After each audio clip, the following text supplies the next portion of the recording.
আদৌ ভারতীয় নয়, তাদের মধ্যে ভারতের প্রেম ভালোবাসা কিছুই নয়। ভারতীয় তো সেই ব্যক্তিটা যে প্রতিটা কদম ফেলার আগে, কাজ করার আগে সংবিধানকে প্রাধান্য দেবে। যে সংবিধানকে মানে না সে কখনো ভারতীয় হতে পারে না। কারণ আমার দেশের মূল হলো সংবিধান। সে যত বড় রাষ্ট্র হোক আর যেই হোক, কোন ধর্ম থেকে বিলং করছো আমার জানার প্রশ্ন নয়। তুমি যদি ভারতীয় হও, তোমার মূল কথা হবে আমার দেশের সংবিধান।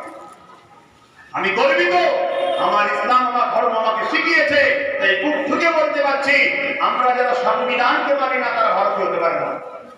আজকে এই জায়গাগুলো আমাদের খেয়াল করা দরকার। আজকে কিছু কিছু বক্তা বক্তব্য দিচ্ছে, এমন উস্কানিমূলক বক্তব্য দিচ্ছে আমার ভারতের বাংলার শান্তির যে ভৌগোলিক পরিস্থিতি আছে এটাকে অশান্ত করতে চাইছে।